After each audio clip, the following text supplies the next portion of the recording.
उसके पिता ने उसे सिर्फ हाथों से लड़ना सिखाया था। अभिनव ने गोली तो चलाई, लेकिन बदकिस्मती से गोली उस आदमी के बगल से होते हुए पीछे दीवार में जा लगी। अभिनव की इस हरकत पर उस आदमी को हंसी आ गई।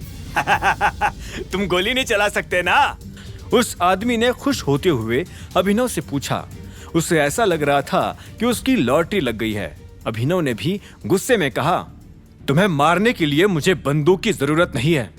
और इतना कहते ही अभिनव ने बंदूक फेंक दी।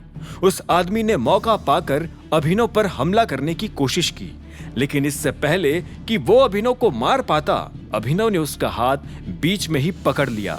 वो आदमी किसी बॉल की तरह जाकर दीवार से टकराया और उसके मुंह से खून निकलने लगा। अभिनव ने निहारिका की सांस चेक की, वो जिंदा थी। ये जानकर अभिनव को अच्छा महसूस हुआ। आखिरकार उसने अपना वादा पूरा कर ही दिया था। अभिनव ने निहारिका को उठाया और दरवाजे की तरफ दौड़ने लगा। ठीक इसी वक्त डॉन वहां पहुंचा और अभिनव को देखकर हैरान हो गया। इसे लेकर जाओ, डॉन चिल्लाया और उसका एक आदमी अभिनव के पास आ गया। उसने निहारिका को अभिनव के हाथों से लिया और वहां से निकल गया।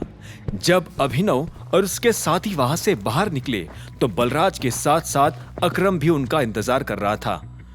अभिनव, अभिनव, तुम्हें अंदर नहीं जाना चाहिए था, अकरम ने अभिनव को डांट लगाते हुए कहा। अभिनव उसकी बात सुनकर मुस्कुराया और बोला, मेरा अंदर जाना जरूरी था और मुझे इस बात का कोई मलाल नहीं है, लेकिन अच्छी बात यह है कि आज मैंने अपने एक भी आदमी को नहीं खोया है। थैंक यू अकरम और बलराज।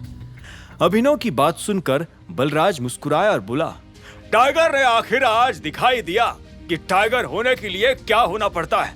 बेखौफ, इसमें कोई शक नहीं कि टाइगर ही हमारा लीडर होगा। बलराज की बात सुनकर सभी लोगों के चेहरों पर मुस्कान आ गई थी।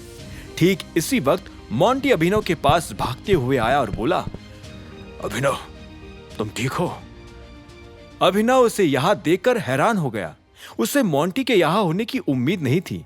वैसे भी अब जब सब हो गया था तब उसे मोंटी से कोई लेना देना नहीं था। अभिनव ने उसके सवाल के जवाब में हाँ में सिर हिला दिया और बोला, हाँ, अब हमें चलना चाहिए। निहारिका और लक्ष्य को लेकर तुरंत हॉस्पिटल पहुंचो। अभिनव के ऑर्डर पर डॉन ने हाँ में सिर हिलाया और उस गाड़ी की तरफ बढ़ने लगा जिसमें निहारिका और लक्ष्य को बैठाया हुआ था। इतने में मोंटी ने पूछा, हमारे ग्रुप के बाकी सीनियर्स कहाँ हैं? सब घर चले गए। अब हम सब तब मिलेंगे जब अलायना वापस आ जाएगी, बलराज ने कहा। अकरम ने अभिनव को देखा और बोला, तुम्हारे पास गाड़ी नहीं है ना? चलो मैं तुम्हें छोड़ देता हूँ और तुम्हारे लिए नया सूट भी अरेंज कर देता हूँ। इतना कहकर अकरम अभिनव को अपने साथ अपनी गाड़ी की तरफ ले जाने लगा। अभिनव ने एक गहरी सांस ली और आखिरकार गाड़ी में जाकर बैठ गया। उसे बस इस बात की खुशी थी कि उसका कोई भी आदमी मारा नहीं गया था।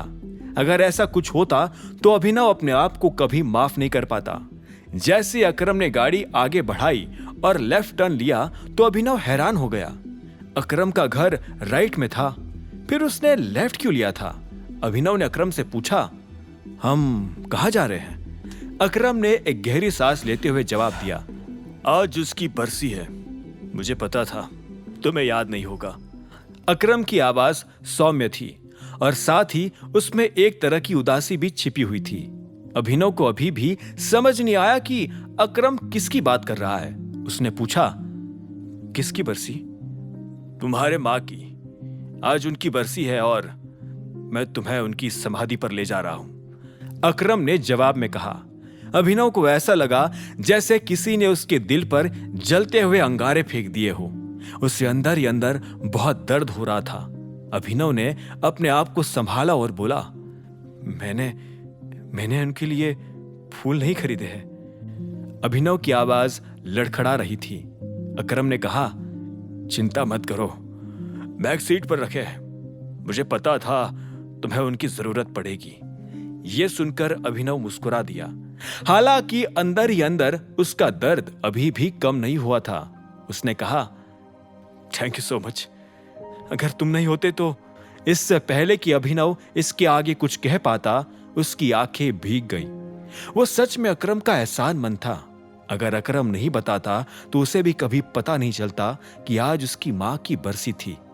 आगे की कहानी जानने के लिए देखें अगला एपिसोड सिर्फ पॉकेट एफएम के यूट्यूब चैनल पर, और द रिटर्न ऑफ टाइगर के सारे एपिसोड्स को सुनने के लिए डिस्क्रिप्शन में दी लिंक से डाउनलोड करें पॉकेट एफएम ऐप।